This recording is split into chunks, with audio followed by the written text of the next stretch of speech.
আমরা কথা বললাম আমাদের প্রতিনিধি শর্মিষ্ঠা মুখার্জির সঙ্গে। আমাদের সঙ্গে সকাল থেকেই বিশেষজ্ঞরা রয়েছেন। এই মুহূর্তে আমার সঙ্গে রয়েছেন doctor Himadri Guha, Jadavpur university professor. কথাও বলছিলাম ওনার সঙ্গে আমি আপনার কাছে একবার একটু মানে প্রথম থেকে যদি ঘটনা পরম্পরাগুলো আমরা দেখি, আমি একটু বিশদে জানতে চাইবো। ইতিমধ্যেই আরও দুই বিশেষজ্ঞের কথা আপনি শুনেছেন। ধরুন আজকা একেবারে উড়ালপুলটা যে দুম করে কালকে ওরমভাবে হুড়মুড়িয়ে ভেঙে পড়েছে তা নয়, একটা কোনো না কোনো একটা ক্ষেত্র তো তৈরি হচ্ছিলই যেখানে গাফিলতি হচ্ছে, এবং তারপর কালকে ওরম মারাত্মক বিপর্যয়। এইগুলো পর্যবেক্ষণের তো একটা স্টেজ থাকে, এবং পর্যবেক্ষণের দায়িত্বও কারোর না কারোর উপর থাকে।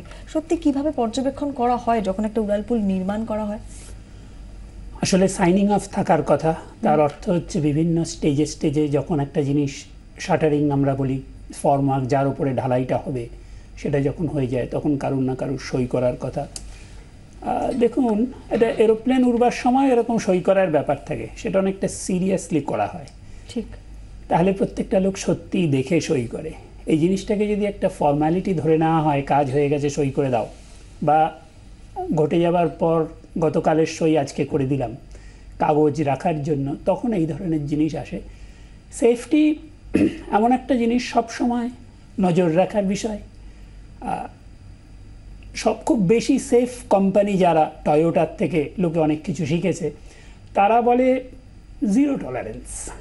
একজন লোক স্লিপ করে পড়ে গেলে কিছু হলো না, কিন্তু সেটা রিপোর্ট রাখা হলো যে আজকে স্লিপ হলো, কালকে স্লিপ করে কিন্তু বিল্ডিং থেকে বাইরে পড়ে যেতে পারে।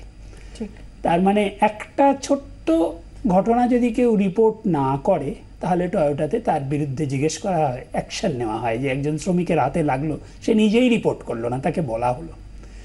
এই জিনিসটার, এই সেফটির ওভারঅল যে কনসেন্ট্রেশন রাখার কথা, কাগজে পত্রে যা আছে, মাঠে সেটা হচ্ছে কিনা, সাইটে সেটা হচ্ছে কিনা, বা সহজভাবে নেওয়া হয়েছে কিনা, সেটা মস্ত বড় জিনিস। স্ট্রাকচার তো জানান দিয়েছিল, যেটা সবচেয়ে বেশি ব্যক্তিগতভাবে। একটু বিরত করছি, রাজীব কুমার তিনি ঠিক কি বলেছেন আসুন একবার শুনে নি আমরা।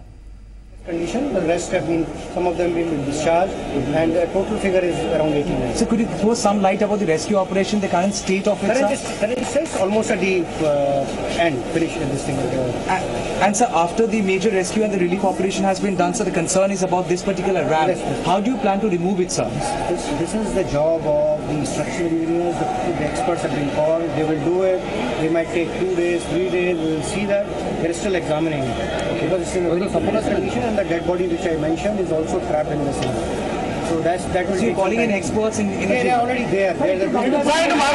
Answer that final question, sir. What about the status of the companies, IBRCL?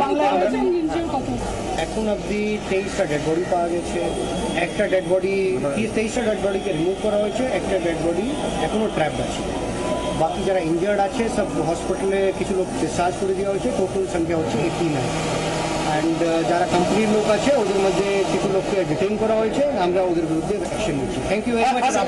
How are you been able to trace anyone? Police commissioner Rajeev Kumar তিনি ঘটনাস্থলে এসেছেন, এবং তিনি জানালেন যে এখনো পর্যন্ত একজনের দেহ আটকে রয়েছে। সম্ভবত সেই ছবিটাই আমরা আপনাদের দেখাচ্ছি, এবং অদ্ভুতভাবে লরির মধ্যে আটকে রয়েছে এই ব্যক্তির দেহ, এবং এখনো পর্যন্ত সেই ব্যক্তির দেহ উদ্ধার করে বার করা সম্ভব হয়নি। তবে ইতিমধ্যেই যারা উদ্ধারকারীরা রয়েছেন তারা সেই প্রচেষ্টা চালিয়ে যাচ্ছেন। ঘটনাস্থল পরিদর্শনে এসেছিলেন নগরপাল রাজীব কুমার। আমরা আলোচনা করছি আমাদের বিশেষজ্ঞের সঙ্গে। ডক্টর গুহ, একটা ছোট বিরতির সময় হয়েছে, আমরা একটা বিরতি নিয়ে আবার ফিরে আসছি এই আলোচনাতে। সঙ্গে থাকুন 24 ঘন্টা।